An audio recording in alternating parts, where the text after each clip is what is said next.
한번 따라해 보겠습니다. 너는 여호와를 기다릴지어다. 우리 대한민국 이 땅을 보면은요,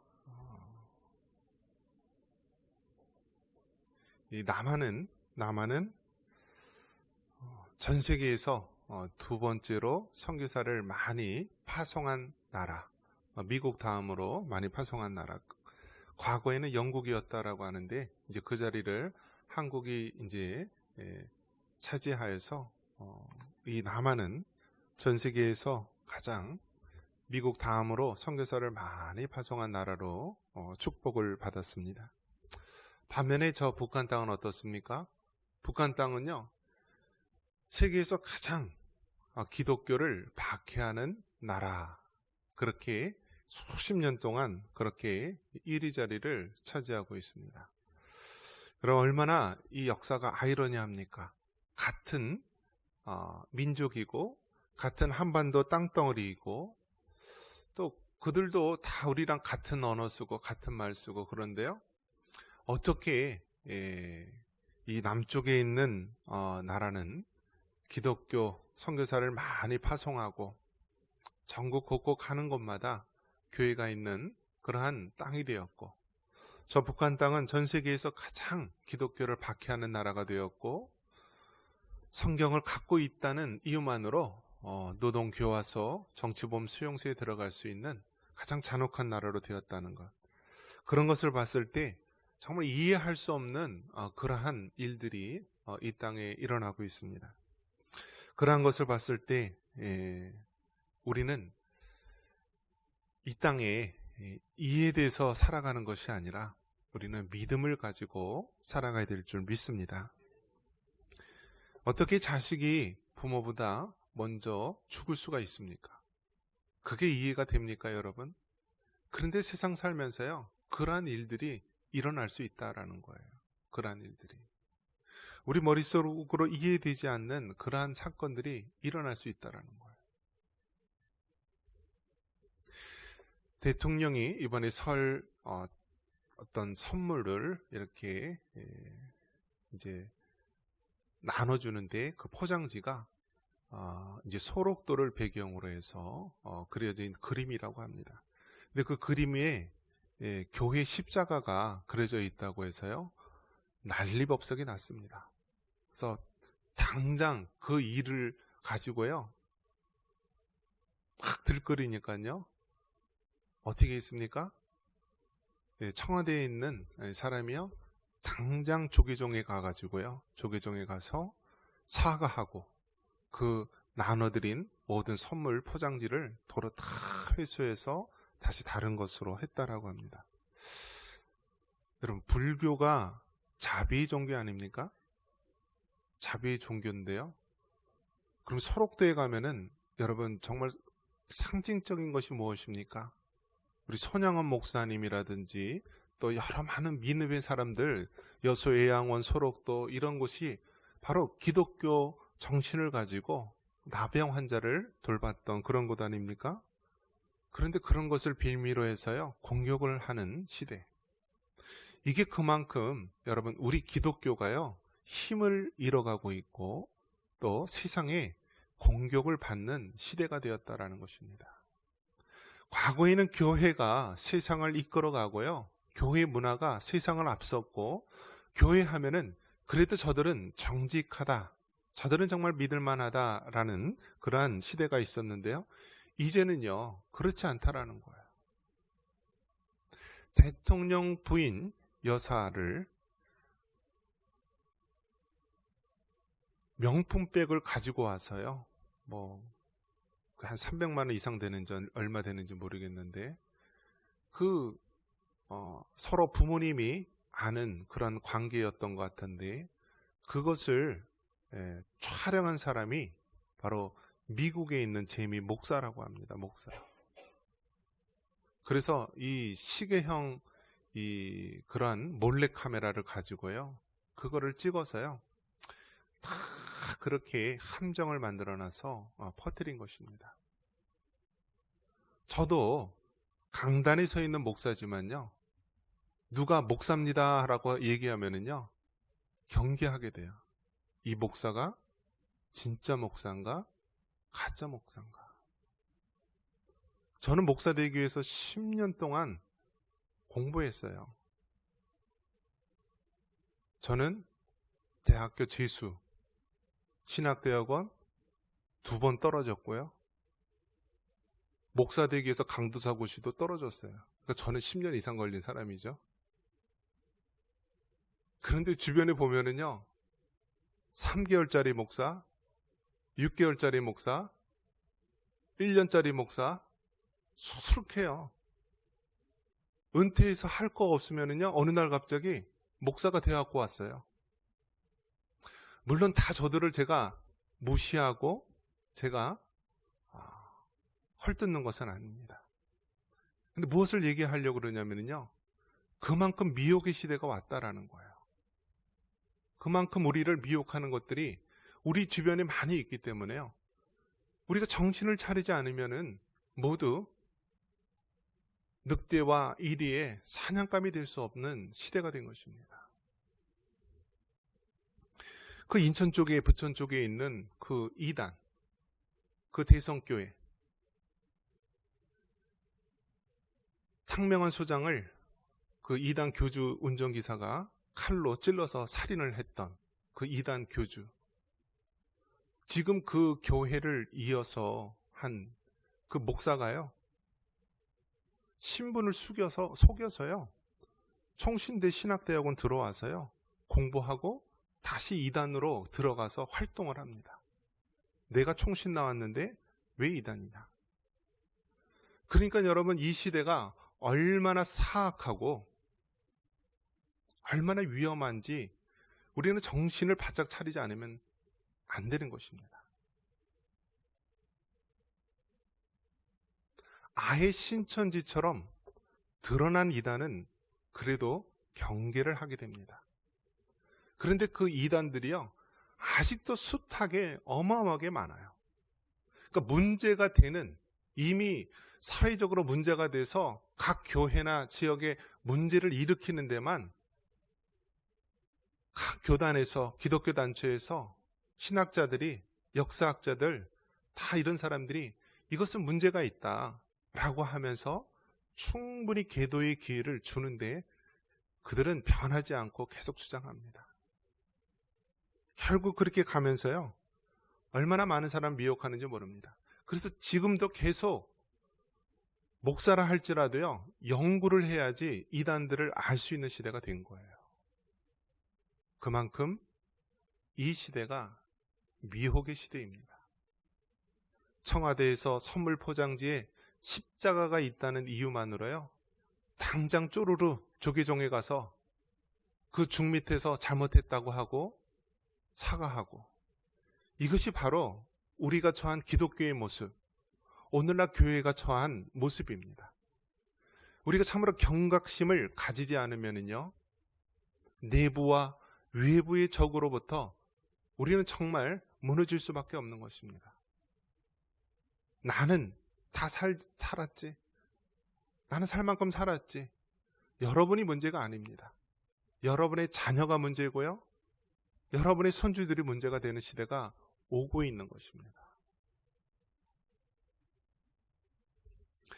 연천, 이 연천 땅 보면은요, 저는 한 1960년대, 70년대에 처음에 부임했을 때 보면은 그 시대처럼 여겨졌습니다. 강남만 가더라도요, 1년에 한 번이면 보도블록을 뜯어서요, 아주 화려하게 장식을 합니다. 그런데 연천에 보면은요, 인도가 없어요. 사람 걷는 도로가 없어요. 그냥 논두렁 길 가다가, 길가 가다가 차 오면은요, 아주 허겁지겁 피해야 되고, 낙후대도 그렇게 낙후된 데가 없죠. 땅끝 해남마을은 그래도 관광지라도 해서 많은 사람들이 오지만, 연천은요, 전쟁이 두려움 때문에 사람들이 다 남쪽으로 간, 그러한 벌어진 그러한 얼어붙은 땅, 그러한 곳으로 수십 년 동안 있었습니다. 그러한 가운데 하나님께서 우리 청산교회, 정말 이 연천 땅에 하나님께서 68년 동안 지금까지 하나님께서 교회를 붙드시고 그 코로나의 어려운 기간 속에서 또 수많은 그러한 일들 속에서 하나님께서 원하시는 것이 무엇인가? 과연 우리에게 소망은 있는 것인가? 우리의 자녀들과 다음 세대에게는 미래가 있는 것인가? 이제는 시골에 있는 모든 지역들이 다 노인들만 남게 되고 문을 닫게 되고 그런 시대 속에서 과연 하나님께서 어떠한 목적이 있고 도대체 어떠한 의도가 있는 것일까? 이러한 것이 바로 우리가 성경을 바라보면서 우리에게 주시는 그러한 마음이기도 합니다. 그러한 가운데 우리에게 소망이 있는 것은 무엇입니까? 바로 하나님밖에 없습니다. 우리 1절과 2절 다시 한번 읽어보겠습니다. 1절과 2절입니다. 여호와는 나의 빛이요 나의 구원이시니 내가 누구를 두려워하리요? 여호와는 내 생명의 능력이시니 내가 누구를 무서워하리요? 악인들이 내 살을 먹으려고 내게로 왔으나 나의 대적들 나의 원수들인 그들은 실족하여 넘어졌도다. 아멘. 시편 27편은 다윗의 시입니다. 여러분, 다윗은 정말 순탄한 삶을 살한 것 같지만은요, 그렇지 않다라는 거예요. 얼마나 파란만장한 삶을 살았는지 모릅니다. 어렸을 때는 아버지로부터 가정에서 인정받지 못하고요, 선지자 사무엘이 자녀들을 다 데리고 오라고 했을 때 그는 혼자 홀로 외로이 양들을 치고 있었던 상황입니다. 또 어떻습니까?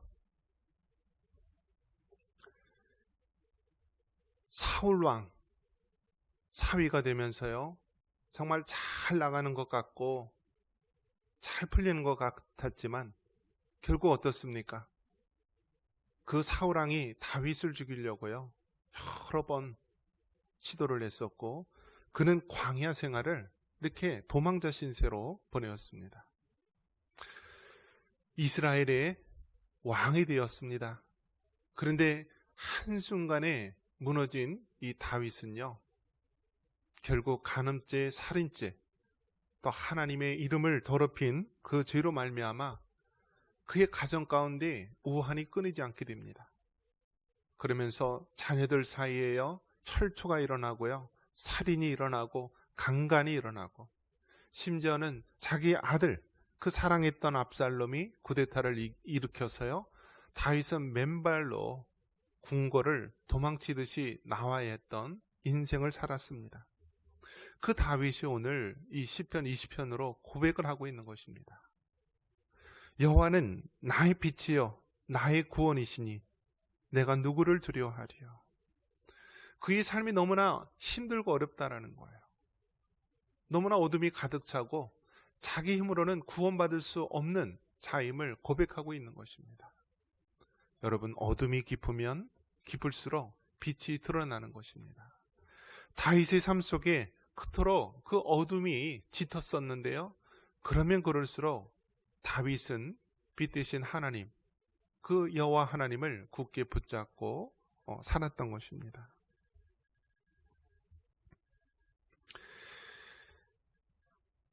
(5절) 말씀에 보니까 여호와께서 환난 날에 나를 그의 초막 속에 비밀히 지키시고 그의 장막 은밀한 곳에 나를 숨기시며 높은 바위 위에 두시리로다. 다윗이 정말 그토록 많은 주변의 공격을 받고요, 전쟁의 위험, 또 사울왕의 위험, 많은 그 위험 속에서 하나님의 보호의 손길이 없었으면 살지 못했을 것입니다. 그래서 그는 그렇게 고백합니다.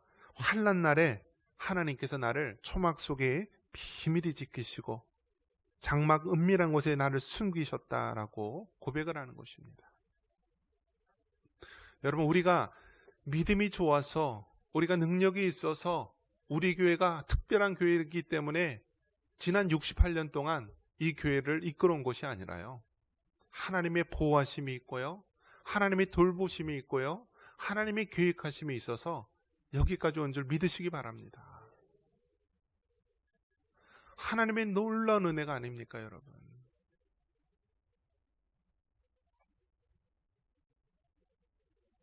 전국, 전 세계 어느 교회에서 사람이 본당 천장에서 목매달아 죽을 수 있습니까?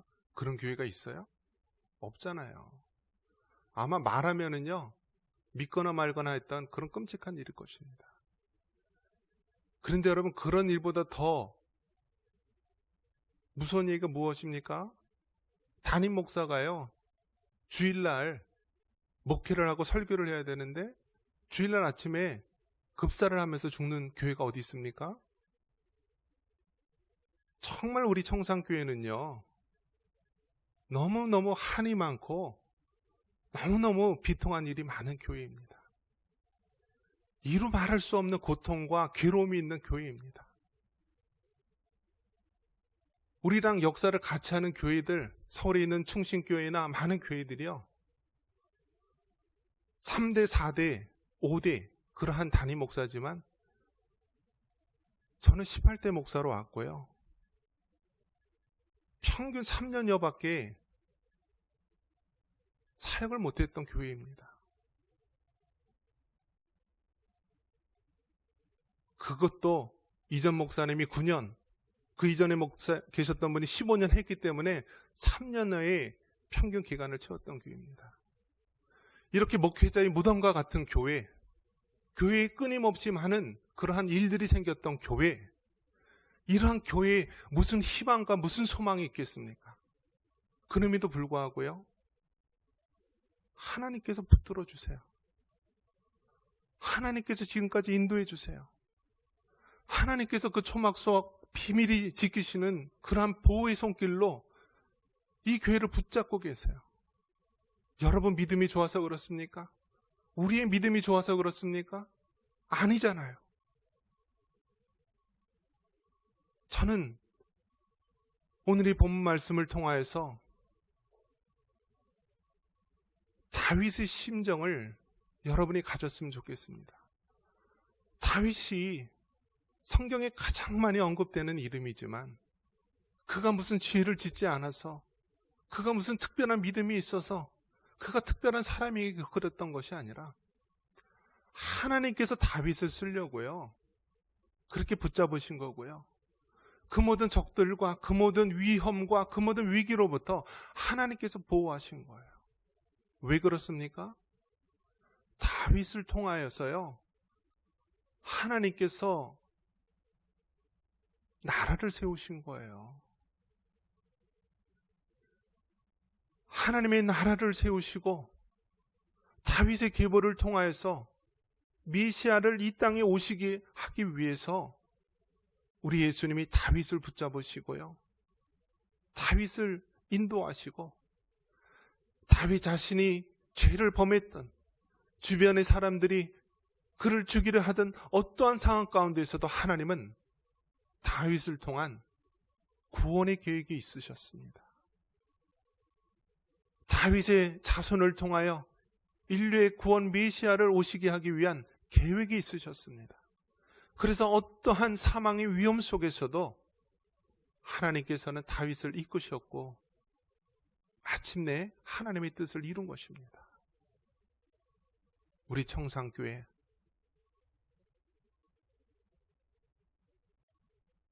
정말 하나님의 뜻, 하나님의 계획, 하나님의 원하심이 어디에 있는지 여러분, 우리는 늘 하나님 앞에 묻고 순종하고 나아가야 됩니다.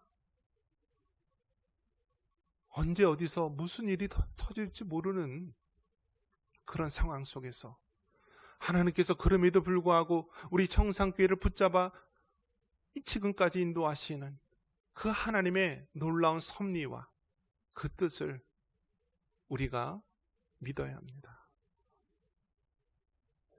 우리가 하나님을 믿는 믿음으로 기다릴 수 있기를 바랍니다. 마지막 절 다윗은 말합니다. 자신은 여호와를 기다린다라고 말하고 있습니다. 우리 14절 같이 한번 읽겠습니다. 14절입니다. 너는 여호와를 기다릴지어다. 강하고 담대하며 여호와를 기다릴지어다. 아멘.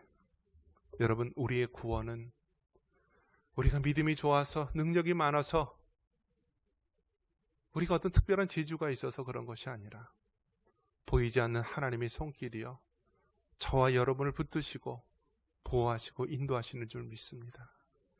우리 청상교회 정말 우리가 대단해서 지난 68년 동안 온 것이 아니라 코로나 기간 동안에도 우리가 특별한 믿음이 있어서 여기까지 온 것이 아니라 그 하나님의 보호하심과 도우심, 보이지 않는 손이 우리를 붙잡고 보호하셔서 여기까지 온 줄 믿습니다.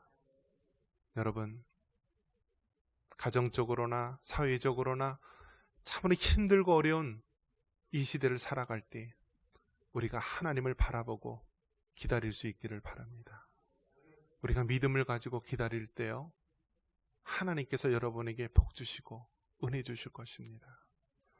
마침내 다윗이 그 모든 과정을 이기면서 하나님께서는 마침내 다윗의 자손을 통하여 메시아를 예비해 놓으신 것처럼 하나님께서는 정말 우리 자신을 통하여, 이 슬픔 많은 이 교회를 통하여, 연약한 우리들을 통하여 하나님의 놀라운 뜻을 이룰 것입니다. 믿음으로 기다릴 수 있기를 바랍니다. 이런 은혜가 있기를 주님의 이름으로 축원합니다.